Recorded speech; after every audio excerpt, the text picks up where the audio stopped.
Listos entonces. Buenas noches, bienvenidos a todos. Muchas gracias por insistir, por la constancia, por tener el interés y hacer el esfuerzo eh, de esto, que no solo requiere disponer el tiempo, sino también disponer el ánimo, la cabeza, el corazón, desde lo espiritual también, para conocer más, para buscar más, indagar con lo que eso después acarrea, porque acarrea también una responsabilidad, pero está buenísimo este interés y vamos a tratar de aprovecharlo. Vamos a orar, tengamos una oración para empezar y después empezamos a comentar algo de lo que tenemos para hoy. Oremos. Te agradecemos, Señor, por darnos esta noche, por habernos cuidado todo el día, por habernos acompañado y por poder estar juntos ahora, dispuestos a poder escuchar, a poder leer tu palabra y que sea ella y tu espíritu la que nos iluminen, la que nos enseñe, poder entender algo más, poder acercarnos más a tu persona, a tus ideas, a tu corazón y que esto también nos motive, nos transforme, modifique nuestras conductas, nuestros pensamientos para honrar tu nombre y vivir de manera que te agrade. Gracias por los que estamos hoy, gracias por darnos la fuerza, el interés, la motivación, las ganas.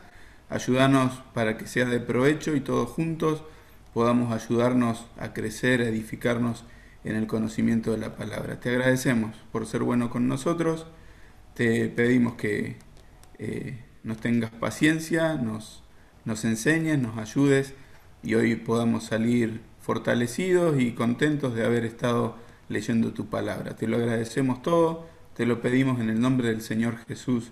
Amén.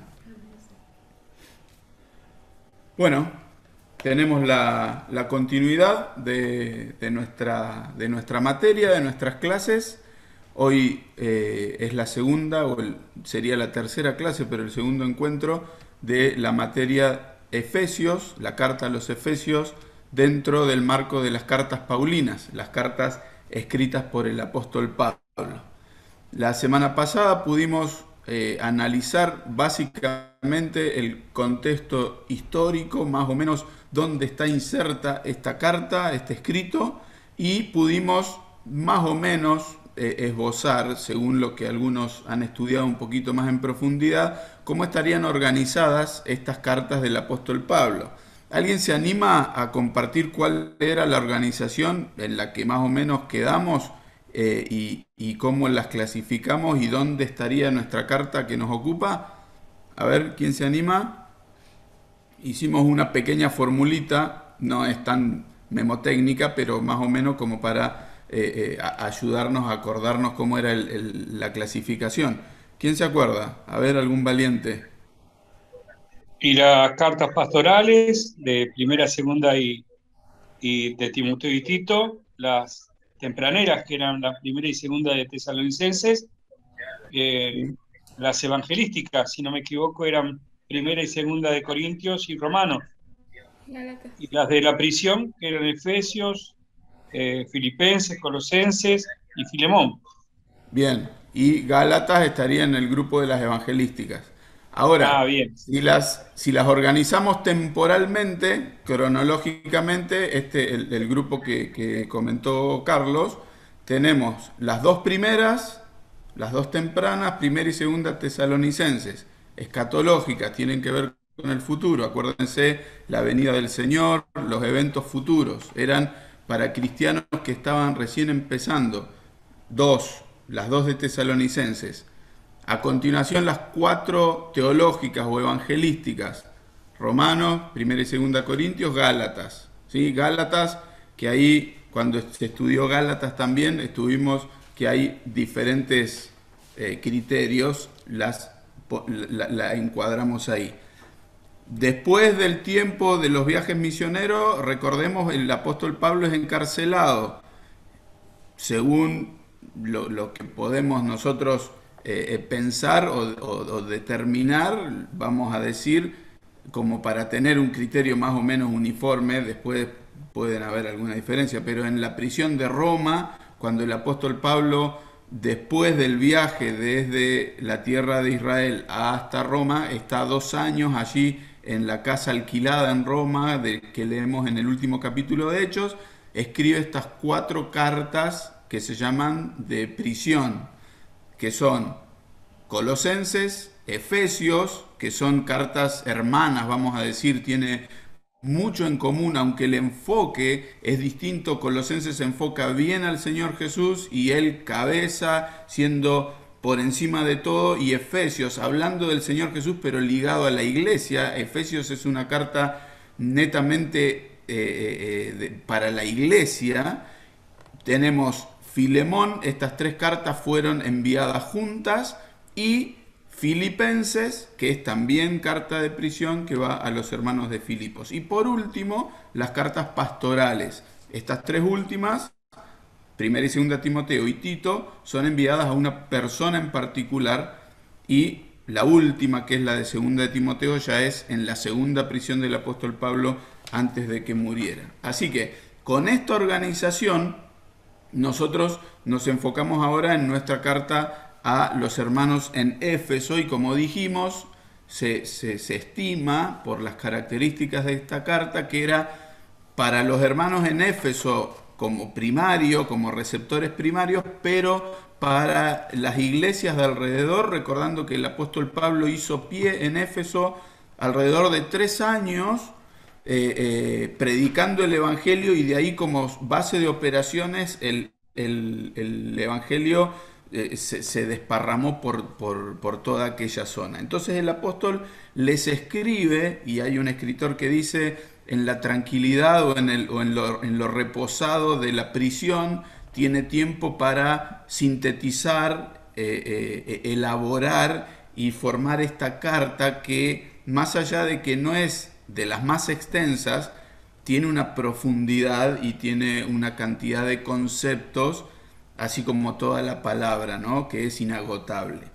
Yo voy a repetir algo que se dice siempre y que pareciera que es medio pretencioso, pero es imposible de abordar todo el contenido y toda la profundidad que tiene. Vamos a decir Efesios porque nos ocupa ahora, pero en realidad es toda la palabra, no podemos agotarlo.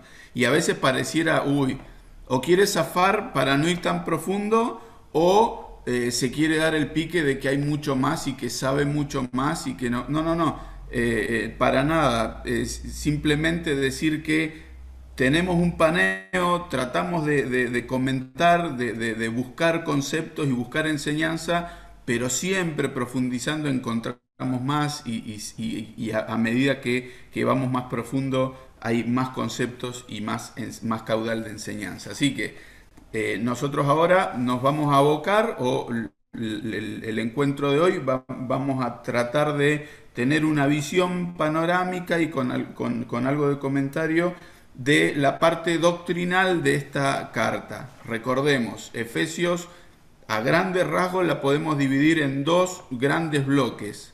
Capítulos 1 al 3 tenemos la parte de doctrina o de enseñanza, la posición, lo que somos como iglesia en Cristo, lo que ya somos, lo que Dios ya nos dio, lo que tenemos en Cristo, del capítulo 1 al 3, como para hacerlo la división grande. Y del 4 al 6, el segundo bloque de enseñanza, tiene que ver con el impacto que tiene en la vida práctica del creyente lo que ya somos. O sea, del capítulo 1 al 3 ya somos, y eso, porque somos, va a impactar en nuestra vida de todos los días, en nuestro diario vivir, en nuestra conducta, en nuestro pensar, en todo ámbito de nuestra vida, va a impactar. Entonces tenemos del 4 al 6, vamos a decir, la parte práctica, la parte donde se verifica lo que somos en Cristo. Y en esto tiene que haber coherencia.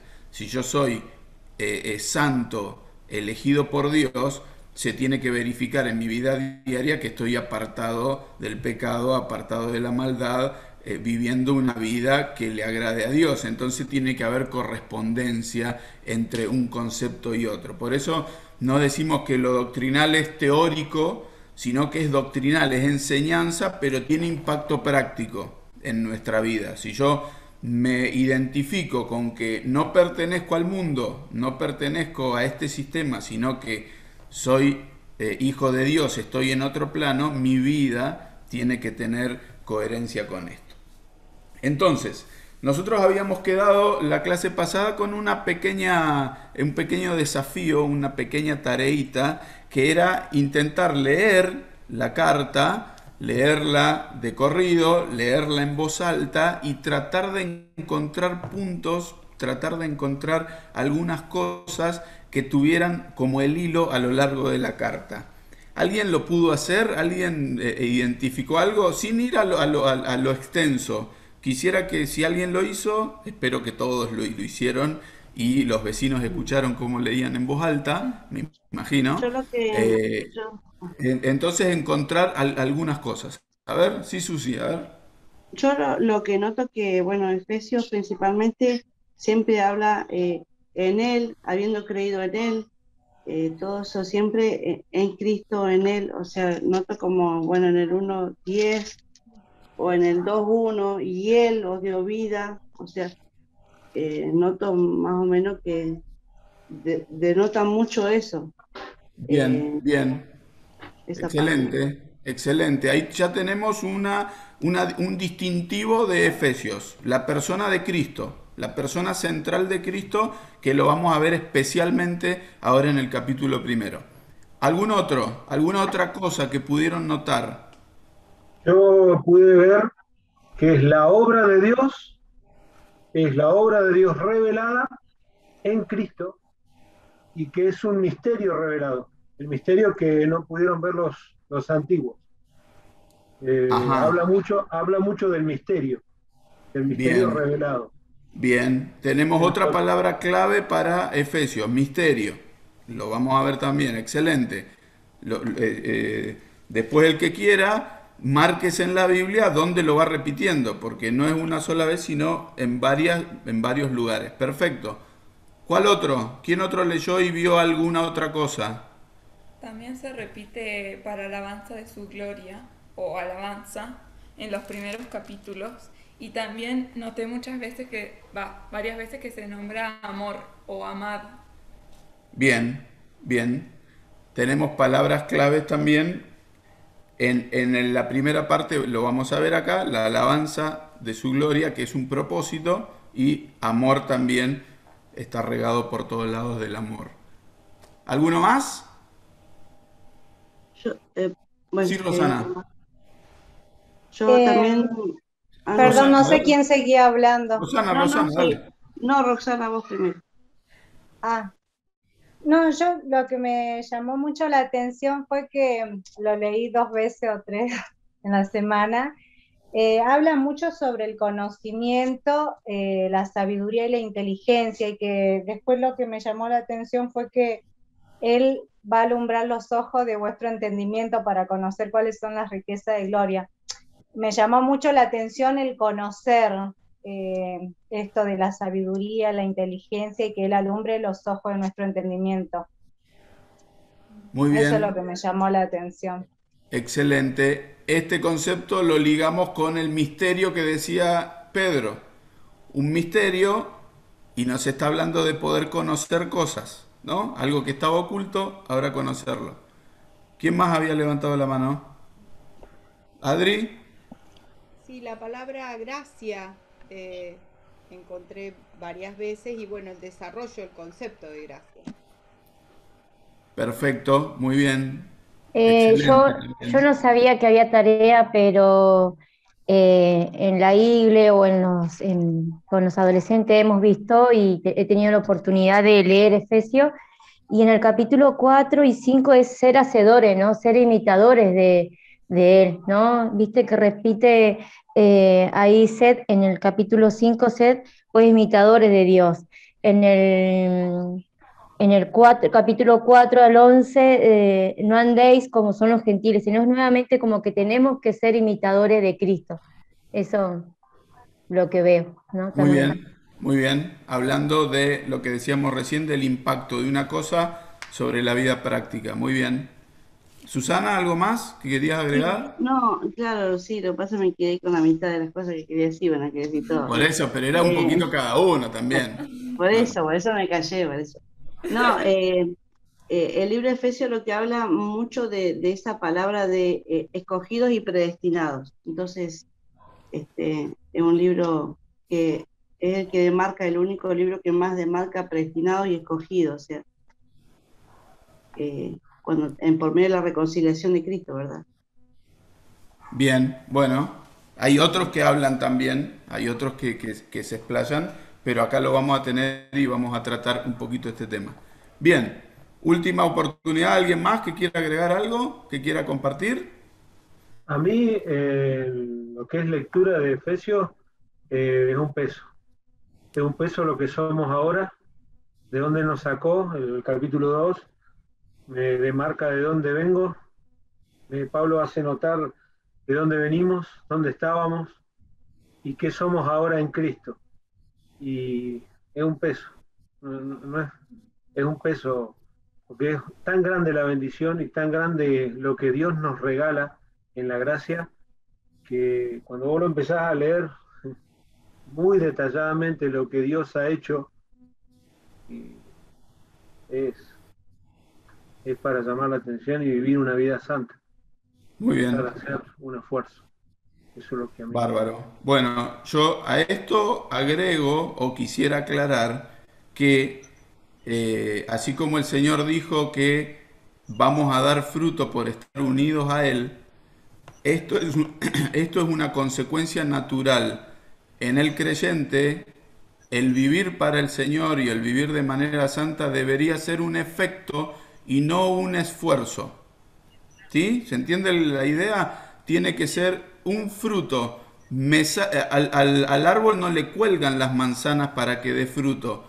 Lo da naturalmente. Yo no tengo que buscar ponerle manzanas al árbol. Lo que tengo que hacer es regarlo. Lo que tengo que hacer es abonarlo, podarlo para que dé fruto. La vida cristiana es la misma idea. Yo no me tengo que ocupar del fruto. El fruto va a venir solo si yo me ocupo de regar y tener las raíces bien alimentadas con todo esto que yo aprendo, con todo esto, con lo que me nutre la palabra. Y yo estando cerca del Señor, estando cerca de Dios, entendiendo su propósito para mi vida, voy a ir produciendo lo que Dios espera de mí, sería la segunda parte, el efecto, lo que provoca el tener todo esto en Cristo. ¿Qué pasa? Estamos en la carne, estamos en debilidad, el pecado tira y por eso está la batalla. Hay que batallar, hay que resignar, hay que negarse a uno mismo para dejarle lugar a la obra de Dios en nuestras vidas. Entonces, nos vamos a ir a la carta a los Efesios, vamos a buscar en el capítulo primero y vamos a dividir en dos. Ya la semana pasada vimos rápidamente la primera partecita que sería como la bienvenida o la apertura a la carta. Se presenta Pablo como apóstol, se refiere a los creyentes, a estas personas que han sido salvadas, separadas, santos y fieles, han creído y están en un lugar determinado, en este caso en Éfeso o en la zona ahí de impacto, y se les va a escribir todo este contenido. Entonces, vamos a tener desde el capítulo 1, verso 3, hasta el verso 14, algo así como un poema, una alabanza, un himno que el apóstol Pablo escribe al estilo judío, al estilo de un rabino judío, hablando de y alabando a Dios, exaltando a Dios por lo que Él ha hecho, mostrándose hacia la iglesia. Pensemos que esto es para creyentes en Cristo, integrantes de la iglesia, de componente más que nada gentiles, no judíos, y el apóstol Pablo les está hablando a estos que han sido integrados al cuerpo, a la iglesia, y nos muestra, nos enseña qué es lo que Dios quiere. Entonces, yo voy a leer, lo vamos a leer de corrido porque en realidad es un solo párrafo. En el original no tiene puntos aparte, no tiene nada, son como 200 palabras, una tras de la otra. Parece que el apóstol Pablo tenía tiempo y no tiene apuro, entonces se despacha con todo lo que tenía y hace todo un desarrollo de una idea en la que estamos incluidos los creyentes, y es la obra de Dios, y vamos a ver cómo Dios obra. Entonces, lo vamos a leer porque es muy interesante de leer. Dice Efesios 1, verso 3. Bendito sea el Dios y Padre de nuestro Señor Jesucristo, que nos bendijo con toda bendición espiritual en los lugares celestiales en Cristo, según nos escogió en Él antes de la fundación del mundo, para que fuésemos santos y sin mancha delante de Él, en amor habiéndonos predestinado para ser adoptados hijos suyos por medio de Jesucristo, según el puro afecto de su voluntad, para alabanza de la gloria de su gracia, con la cual nos hizo aceptos en el amado, en quien tenemos redención por su sangre, el perdón de pecados según las riquezas de su gracia, que hizo sobreabundar para con nosotros en toda sabiduría e inteligencia, dándonos a conocer el misterio de su voluntad, según su beneplácito, el cual se había propuesto en sí mismo, de reunir todas las cosas en Cristo en la dispensación del cumplimiento de los tiempos, así las que están en los cielos como las que están en la tierra. En Él, asimismo, tuvimos herencia, habiendo sido predestinados conforme al propósito del que hace todas las cosas según el designio de su voluntad, a fin de que seamos para alabanza de su gloria, nosotros, los que primeramente esperábamos en Cristo. En Él también vosotros, habiendo oído la palabra de verdad, el evangelio de vuestra salvación, y habiendo creído en Él, fuisteis sellados con el Espíritu Santo de la promesa, que es las arras de nuestra herencia hasta la redención de la posesión adquirida para alabanza de su gloria. No se andaba con pequeñeces el apóstol Pablo. Empieza hablando de bendición, y en este juego de palabras los judíos, los rabinos, tenían esto de hablar poéticamente, hacer juegos de palabras. Entonces el bendito era una designación para Dios del Antiguo Testamento. En Zacarías, por ejemplo, lo encontramos a esta designación, el bendito. Recordemos en la materia anterior, cuando hablábamos de bendecir a Dios, era decir cosas buenas de Él. Entonces tiene que ver con lo que yo puedo decir de bueno de Dios y lo bendigo. Yo no le puedo dar bendiciones a Dios, pero digo cosas buenas. El bendito, ¿se acuerdan que uno de los, cuando el Señor Jesús, en uno de los episodios que saca a demonios, cuando le dice a los demonios que salgan de aquel endemoniado, le dicen, nosotros sabemos que eres el Hijo del bendito, en la designación de Dios Padre? Entonces el apóstol dice, bendito el que nos bendijo con toda bendición, ¿no? En este juego de palabras de bendecir, bendito el que nos bendijo con toda bendición. Este Dios y Padre de nuestro Señor Jesucristo dice que nos ha bendecido. Voy a ir compartiendo acá como para tener una ayuda visual.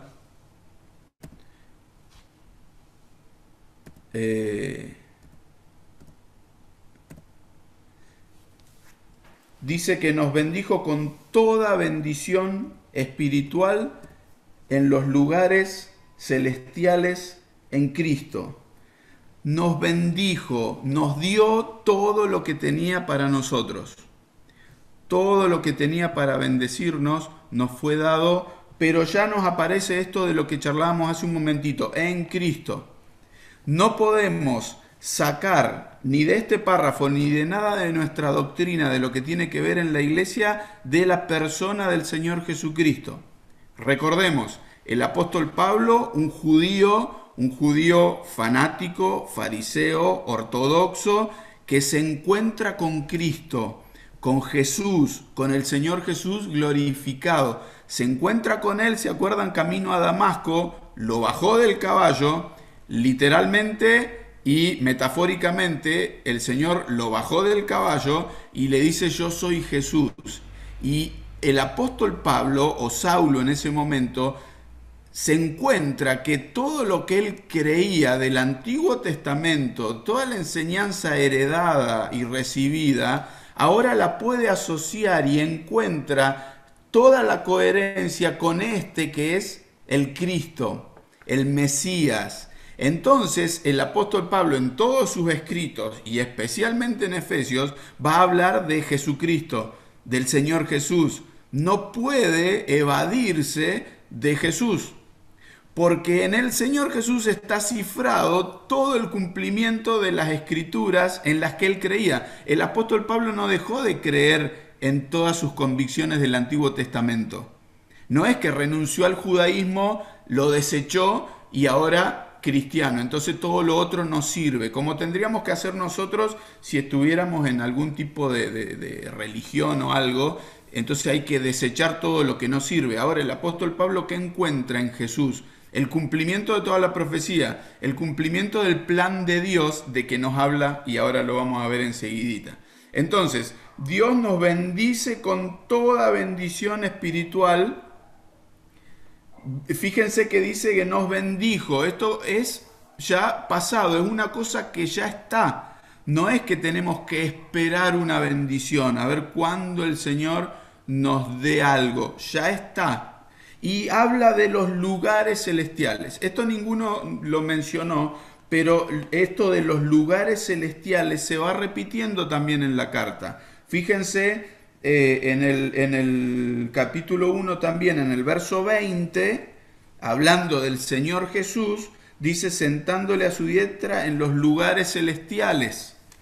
En el capítulo 2, en el versículo 6, hablando de nosotros, dice que nos hizo sentar en los lugares celestiales con Cristo. Dice en el capítulo 3, verso 10, al final, dando a conocer por medio de la iglesia, en los lugares celestiales. En el capítulo 6, en el verso 12, habla de las regiones celestes. Entonces, ¿qué entendemos de esto de los lugares? Dios nos bendice, Dios Padre nos bendice para ponernos en otro plano, en otra esfera, más allá de lo terrenal, de lo material, para vivir en otro plano. Pero no habla del cielo estrictamente. Somos bendecidos en los lugares celestiales. Nos vamos a ir al cielo. Es verdad que nos vamos a ir al cielo, vamos a estar en la presencia del Señor. Pero ya estamos disfrutando de los lugares celestiales. El cristiano vive en otra esfera. ¿Se acuerdan cómo dice Filipenses que nuestra ciudadanía está en los cielos? ¿Qué quiere decir eso? Que ya no pertenecemos al mundo, entonces no tenemos que estar entregados o corriendo atrás de lo del mundo, porque el cristiano vive en otro plano. Y la lucha del cristiano, acá lo leíamos en el capítulo 6, dice que no tenemos lucha contra sangre y carne, sino contra todas estas potencias, estas entidades en las regiones celestes. El cristiano está como viviendo en otra esfera más allá de lo terrenal. Y ahí fuimos bendecidos por el bendito. Y empieza a hablar de lo que hizo Dios, Dios Padre. Entonces nos vamos a encontrar que en el verso 6 encontramos una alabanza, en el verso 12 encontramos otra vez alabanza y en el verso 14 otra vez alabanza. Y definiendo lo que hace cada persona de la Trinidad para la iglesia. Entonces encontramos la obra del Trino Dios, Dios Padre, Dios Hijo, Dios Espíritu Santo, obrando a favor de la iglesia para conformar o para llevar adelante el plan que Dios tenía previsto y Dios tenía ideado. ¿Desde cuándo? Nos dice en el verso 4 que nos escogió en Él antes de la fundación del mundo. ¿Cuándo es antes de la fundación del mundo? Antes que todo fuera, Dios ya tenía decidida, ya en su voluntad, en su plan, formar un pueblo. Eso nosotros lo leemos en el capítulo, ahí en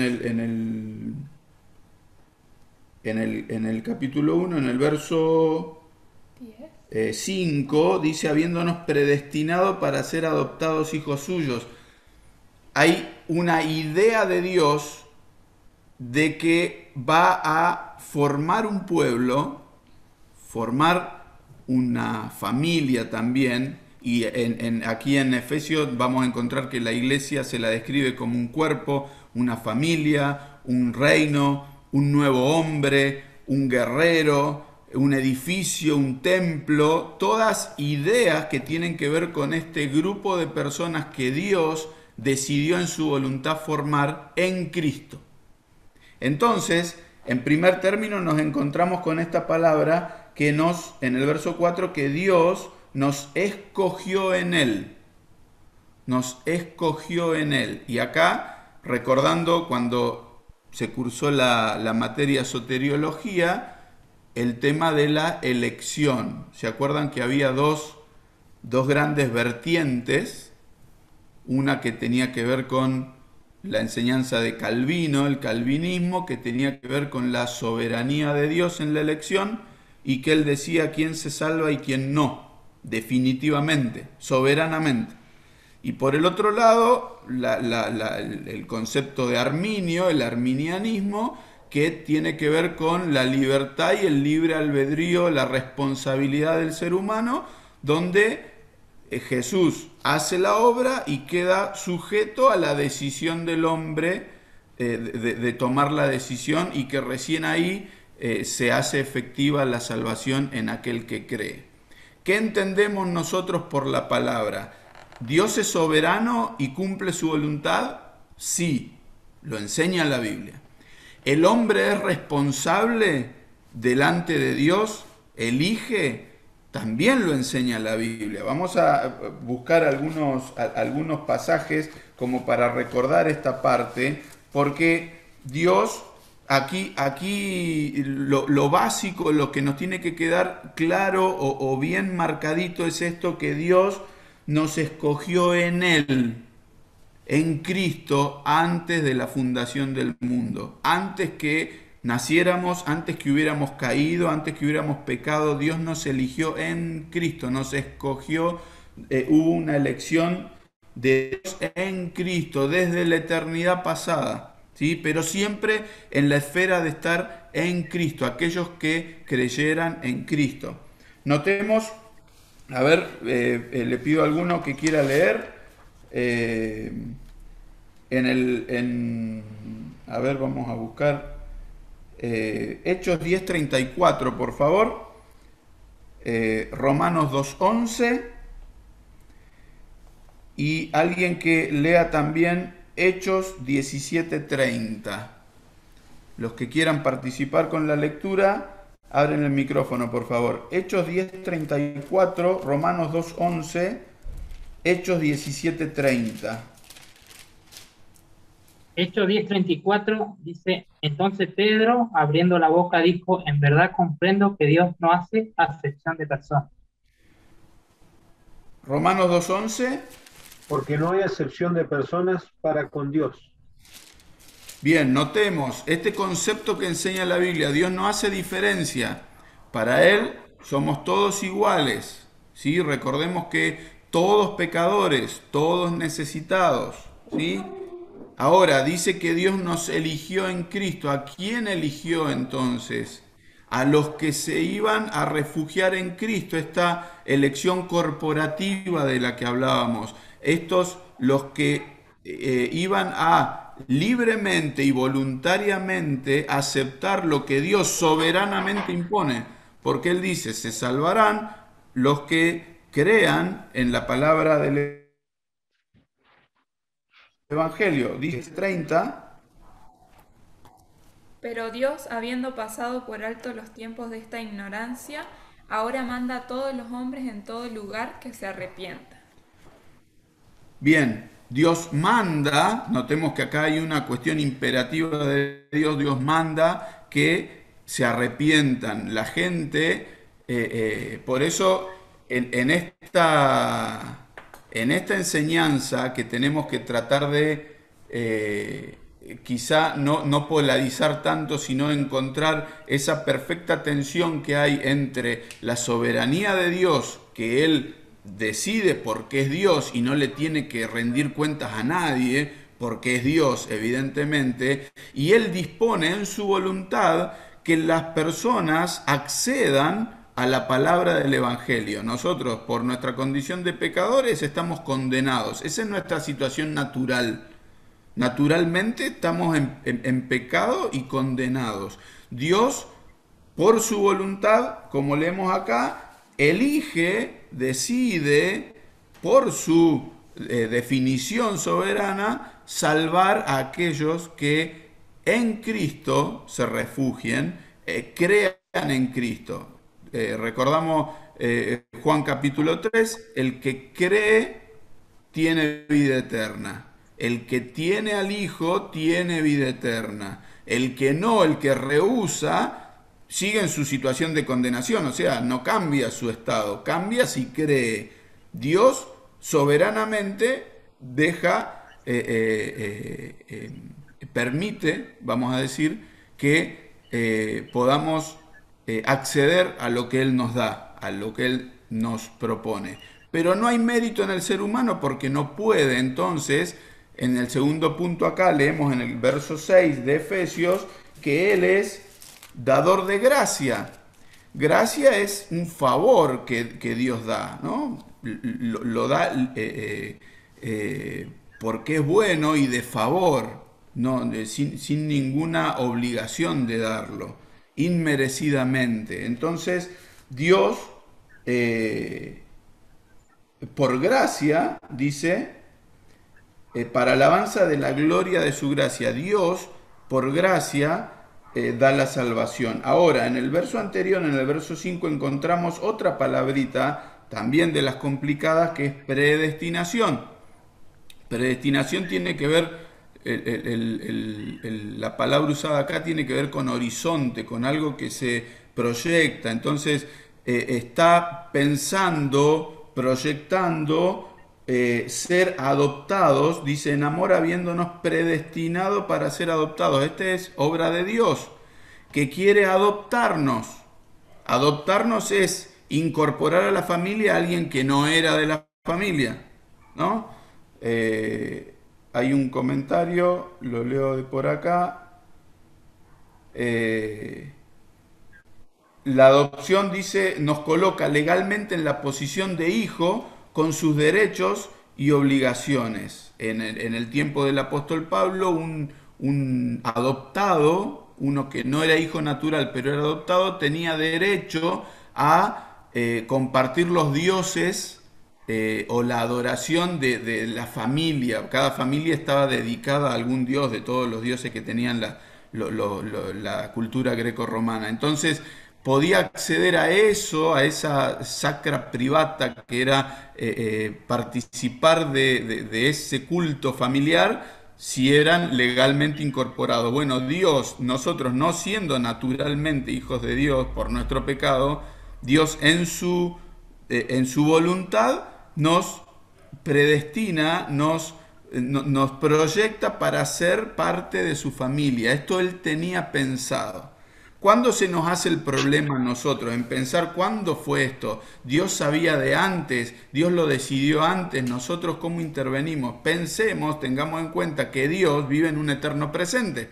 Entonces, para Dios no es que conoció algo primero y después conoció otra cosa. Dios sabe todo desde siempre. Él es eterno, Él sabe todo al mismo tiempo. A ver, que hay algún ruidito por ahí. Si alguien tiene el micrófono abierto, lo puede cerrar. Entonces, Dios escoge, Dios en su voluntad, por gracia, nos hace sus hijos, nos adopta y nos predestina para ser parte de su familia. Vamos a seguir rapidito, porque si no, no vamos a hacer tiempo. Cuando cierra de algún modo hablando de la obra de Dios Padre, en el verso 6 dice, para alabanza de la gloria de su gracia con la cual nos hizo aceptos en el amado. Dios nos recibe, nos acepta cuando teníamos que quedar afuera en el amado, ¿no? Otra vez aparece en Él, en quién, en Cristo, en el amado. En el amado nosotros somos aceptados, nos recibe Dios.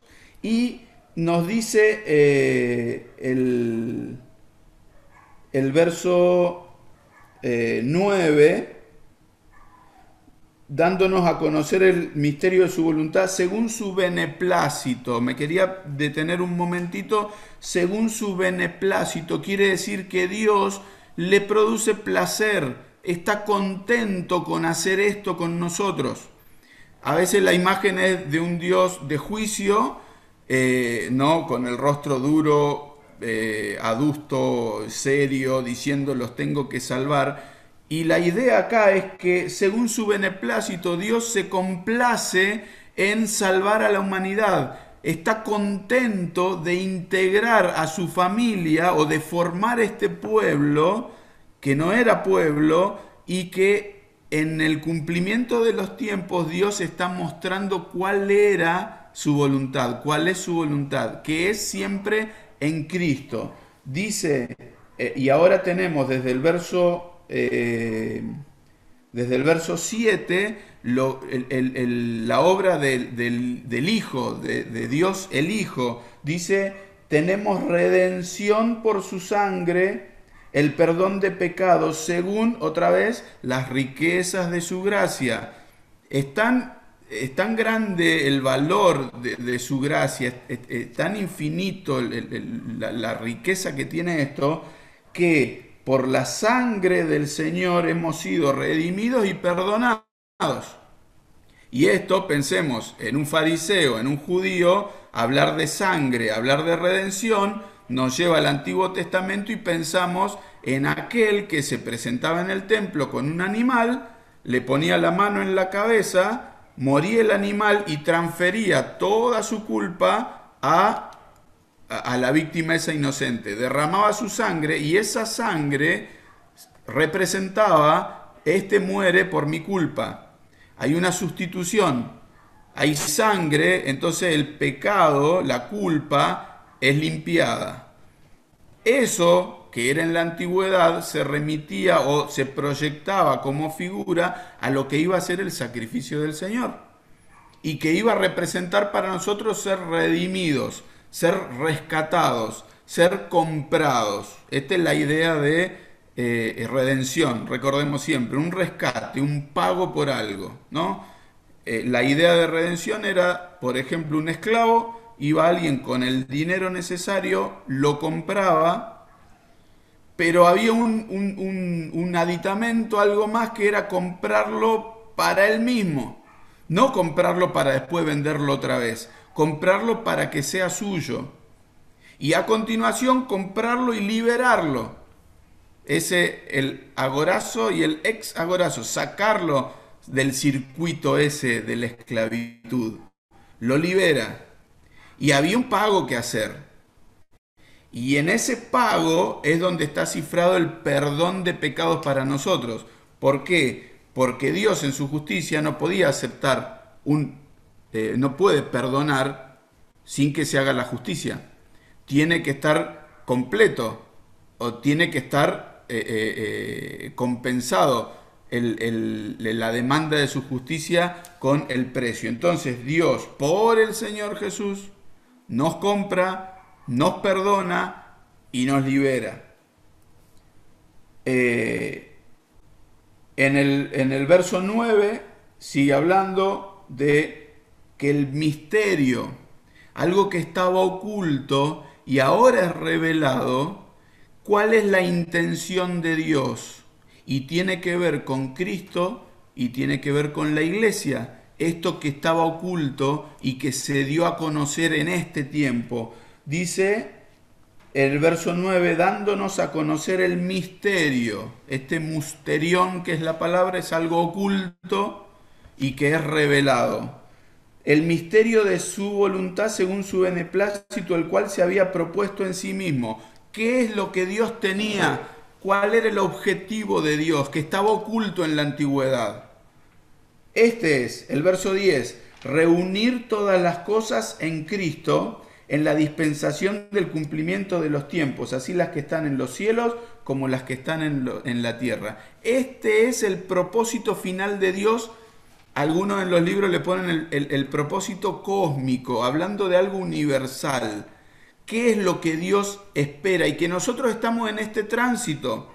Para Dios ya está todo terminado, porque Él está en un estado eterno. Pero nosotros lo estamos transitando a todo este proceso de que llegue un momento en que Cristo va a ser sobre todo. Cristo va a ser en todos, todo. Y cuando, según 1 Corintios capítulo 15, cuando todo sea puesto en manos, en el poder del Señor Jesús, el Señor Jesús lo somete al Padre. Y queda como que todo cerrada la idea de Dios. Ahora, lo maravilloso es que nosotros, que no teníamos ni parte ni suerte con Dios, Dios nos integra en este plan.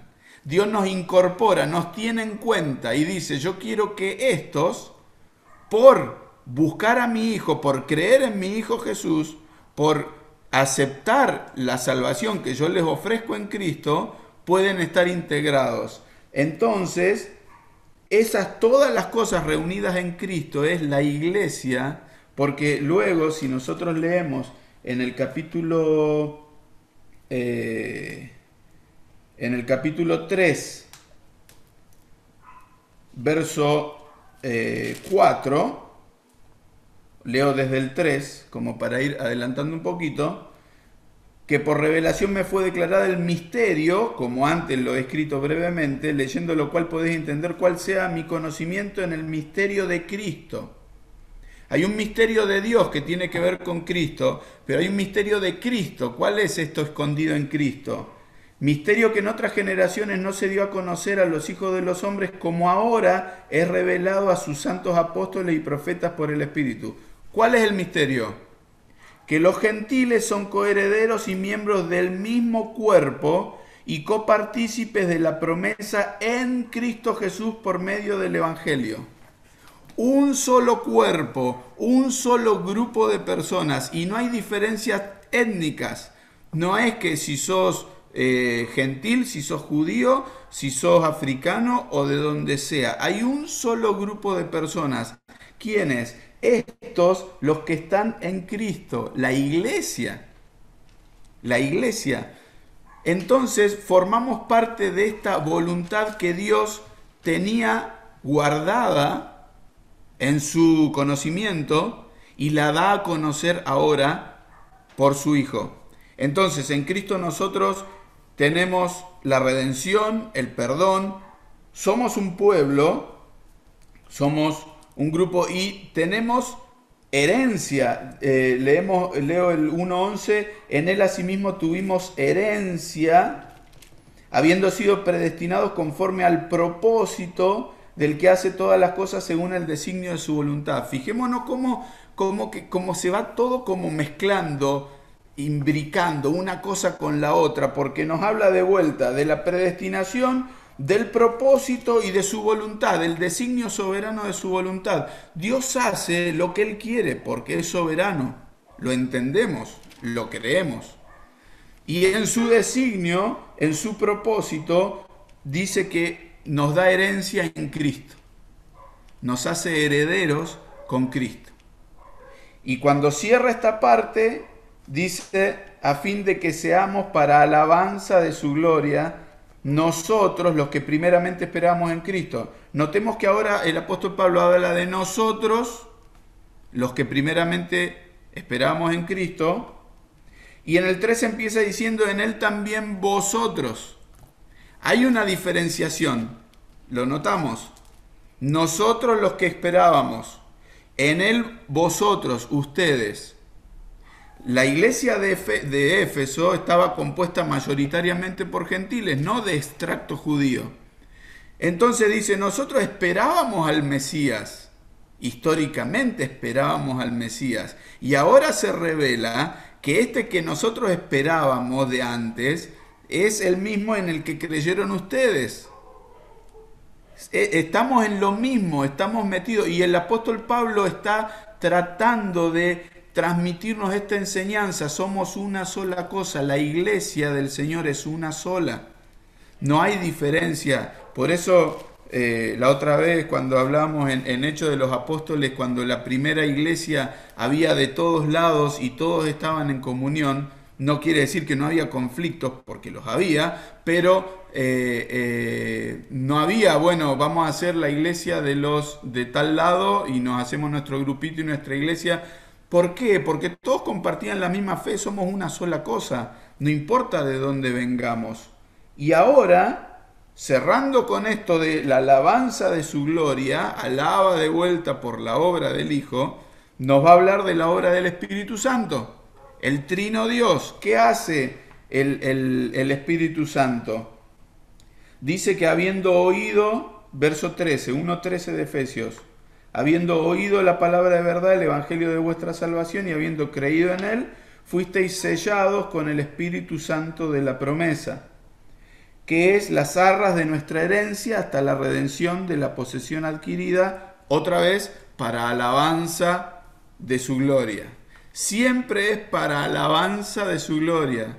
Nunca va a ser para que nosotros resaltemos. Todo va a ser para que quede en evidencia que acá el que hizo todo es Dios. El que diseñó todo es Dios. El que lo planeó Dios Padre. El que lo llevó a cabo, el que lo ejecutó el Hijo. El que lo aplica al creyente el Espíritu Santo. Y en esta obra donde Dios, el Trino Dios, está trabajando en cada una de sus personas para nuestra bendición, para la bendición en los lugares celestiales para nosotros. Y nos encontramos bendecidos por Dios en todo lo que Él hace por nosotros. El Espíritu Santo dice, en esta progresión, notemos, dice que habiendo oído, en el verso 13, habiendo oído la palabra de verdad, el Evangelio, y habiendo creído en él, fuisteis sellados. Esa es la progresión. Los pasos son estos para la salvación, para la aplicación de la obra que planeó Dios, que ejecutó Cristo en la vida del creyente. Primero oír, primero escuchar. Dice, la fe es por el oír, dice el apóstol Pablo. Recordamos, la fe es por el oír de la palabra de Dios. El Señor Jesús dijo que el Espíritu Santo no iba a inventar nada, iba a tomar de él y lo iba a aplicar al corazón. El Espíritu Santo toma de la palabra, por eso la regeneración es por el Espíritu y por el agua, por el Espíritu y por la palabra. El Espíritu Santo aplica la palabra, por eso el Evangelio, la predicación tiene que ser con la Biblia, con la palabra, habiendo oído lo que el Espíritu Santo aplica de la palabra, habiendo oído el Evangelio, lo que viene de la palabra de Dios. Segundo paso, habiendo creído en él, obra la fe, pero no como mérito. La fe es el medio por el cual se aplica y se recibe lo que Dios ofrece. No es un mérito. Por eso los creyentes no nos atribuimos a haber accionado y que nos ganamos la salvación. La recibimos, la aceptamos, la creemos. Entonces, primero oír, luego creer. Por eso el apóstol Pablo, referenciándose en Isaías, dice, ¿cómo van a creer si no escuchan? ¿Por qué? Porque primero tienen que escuchar para luego creer. ¿Y cómo van a escuchar si no hay nadie que vaya? Entonces el creyente ahí tiene que ir y hablar. Entonces el Espíritu Santo, habiendo oído, habiendo creído, el Espíritu Santo, ¿qué hace? Sella. Y este sellar tiene, me lo había apuntado por acá, este sellar tiene algunas connotaciones. El sellado tiene que ver con seguridad. ¿Se acuerdan cuando Pilato manda sellar la tumba del Señor Jesús? ¿Para qué era? Para que no sea violentado, para que eso quede a resguardo, para que nadie lo toque. Era un sello del imperio. Bueno, el sello del Espíritu Santo tiene en una de sus ideas esa, es seguridad. Nadie lo toca, sos propiedad de Dios. Dios dice, es propiedad mía. También autenticidad, que es veraz, ¿no? Cuando se firmaba, se sellaba una carta, era para denotar esto es auténtico, esto es real. Y también para autoridad. El sello tenía que ver con la autoridad del que sellaba. ¿Se acuerdan cuando el hijo pródigo vuelve a la casa? Una de las cosas que el padre le da es el anillo, y el anillo era un sello con el que se firmaban las cuestiones de los negocios. Entonces era darle autoridad, era ponerle un instrumento que lo ponía en una posición de la que gozaba por ser hijo. Bueno, el Espíritu Santo obra de esta manera sellando al creyente y nos hace ser propiedad de Dios, nos da esta seguridad y dice que es, sigue diciendo el verso 14, es las arras, la garantía, el anticipo de que todo lo que Dios prometió lo va a terminar de cumplir. Entonces, en este adelanto, Dios nos da su Espíritu para que con su Espíritu obrando en nosotros, nosotros podamos tener esta garantía, esta tranquilidad de que somos hijos de Dios. ¿Se acuerdan? Romanos dice que el Espíritu mismo da testimonio a nuestro espíritu de que somos hijos de Dios. Cuando nos vemos inseguros, hay alguien, ese es el Espíritu Santo, que mora en el creyente, que acompaña al creyente, que auxilia al creyente para darle esta tranquilidad, esta garantía de que lo que Dios prometió y va haciendo, lo va a terminar de hacer. ¿Cuándo? Cuando la posesión esté adquirida, termina diciendo, cuando se cierre todo el ciclo, cuando Dios cumpla todo el propósito que tiene con su iglesia. Entonces, en este obrar, el apóstol Pablo en todo este himno de alabanza a Dios dice todo lo que Dios ha hecho por nosotros. Dios Padre, Dios, planeando, pensando en nuestro beneficio, en nuestra bendición. Entonces, desde el verso 15 al 23, el apóstol Pablo hace una primera oración, pidiendo que todo esto que él habló lo podamos entender, lo podamos comprender, lo podamos asimilar, lo podamos procesar, porque evidentemente nosotros lo leemos, entendemos algunas partes, otras partes nos es difícil como de abarcar, como de abordar, decir, a ver, ¿por dónde va? ¿Qué quiere decir todo esto? ¿Y cuál es la profundidad que tiene todo lo que Dios ha hecho desde la eternidad pasada? Desde la eternidad pasada lo sigue haciendo y aún lo que viene, lo que va a hacer en el futuro. Entonces, en el verso 15 el apóstol Pablo dice, 1.15, por esta causa también yo,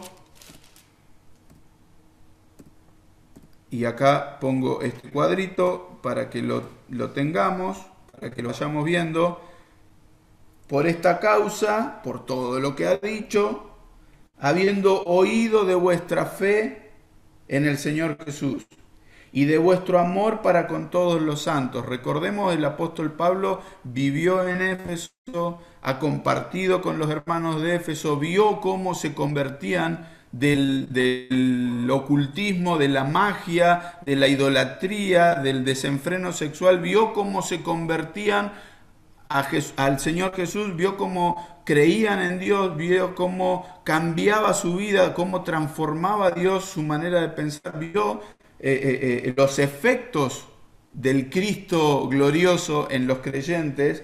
Entonces dice, no ceso de dar gracias por vosotros, haciendo memoria de vosotros en mis oraciones. Acá hay una actitud del apóstol Pablo que valora a los hermanos, que agradece por ellos y que no cesa. Hay una constancia, un permanente agradecer por estos hermanos. Uno piensa, el apóstol Pablo, si se acordaba de todos, tendría oraciones, no sé cuánto durarían, porque si se tenía que acordar de todos los hermanos a los que le había hablado, con los que había compartido, tenía para entretenerse, ¿no? Pero el apóstol dice, y es palabra de Dios, que él se acordaba de ellos y agradecía al Señor.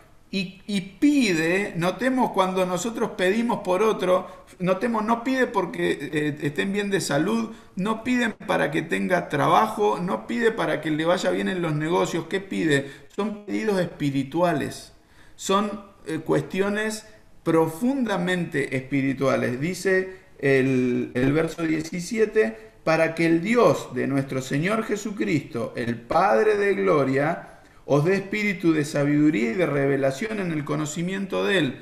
Que todo esto que dijo antes, ustedes lo puedan recepcionar y entender. No solo saberlo, sino comprenderlo. Alumbrando los ojos de vuestro entendimiento, para que sepáis tres cosas. Notemos. Verso 18, rapidito. Tres cosas el apóstol Pablo quiere que los hermanos entiendan. La esperanza a que Él os ha llamado, las riquezas de la gloria de su herencia en los santos y la supereminente grandeza de su poder para con todos los que creemos según la operación de su fuerza. Tres cosas, la esperanza que tenemos, por eso vivimos en otro plano, en los lugares celestiales, entender la esperanza que tenemos. ¿Por qué vivir esperando que el gobierno mejore? ¿Por qué vivir esperando que este mundo tome un curso mejor? ¿Por qué ponerle todas nuestras fichas a las próximas elecciones? Si nosotros tenemos que entender la esperanza a la que Él nos ha llamado. Es otra cosa, está en otro plano. ¿Qué más? Las riquezas de la gloria de su herencia.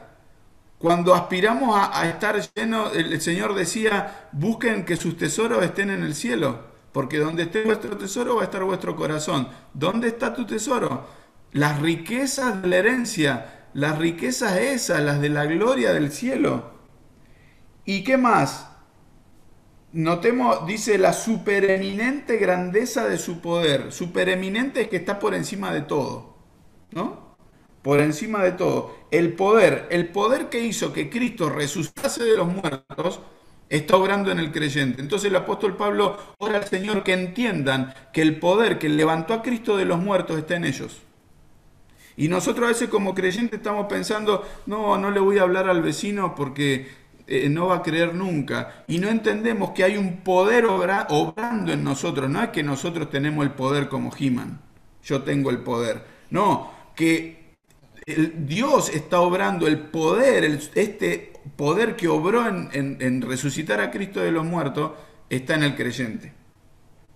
Entonces, termina hablando de que este Señor Jesús, que fue resucitado, que fue puesto, dice el verso 21, sobre todo principado, autoridad, poder y señorío, y en el 22 sometió todas las cosas bajo sus pies y lo dio por cabeza sobre todas las cosas a la iglesia, la cual es su cuerpo, la plenitud de aquel que todo lo llena en todo. Termino con esto. El lugar donde estamos puestos como iglesia. Dice que sobre todas las cosas, pensemos en lo universal, sobre todas las cosas, Dios lo puso por cabeza de la iglesia. ¿Qué lugar de privilegio tiene la iglesia para con Cristo, el heredero de todo, el que es el destino de toda la creación? La iglesia ha sido puesto en un lugar importantísimo. Y dice más que en el 23 que es su cuerpo, y dice la plenitud de aquel que todo lo llena en todo. Pensemos esto, que el Señor Jesús sin la iglesia está incompleto. La plenitud de Cristo es su pueblo. El Señor Jesús está completo con su iglesia, con los suyos. Y acá notamos la enorme gracia y amor de Dios que nos tuvo en cuenta, porque ¿quiénes éramos nosotros para que Dios diga que esté unido a Cristo este grupo de personas, estos creyentes, pecadores, condenados, perdidos, pero que creyeron, que se arrepintieron y que ahora yo los adopto, forman parte de mi propósito, se lo doy a mi hijo para que sea parte de ellos y que formen una sola cosa y que Cristo encuentre plenitud en su pueblo? Es maravilloso, es grandísimo, es profundísimo lo que Dios decidió hacer con nosotros los creyentes. Por eso el apóstol Pablo todo el tiempo está diciendo alabar a Dios, gloria a Dios, porque esto es tremendo. Y nos pone con otra visión, nos enfoca distinto aún en la vida que tenemos que vivir. Dejamos acá, cortamos unos minutitos. Si alguien tiene alguna pregunta, algún comentario, por ahí a la vuelta del receso lo hacemos y luego abordamos la otra partecita para de alguna manera tener como un pantallazo de esta primera parte, que es la parte posicional de lo que somos en Cristo. Son las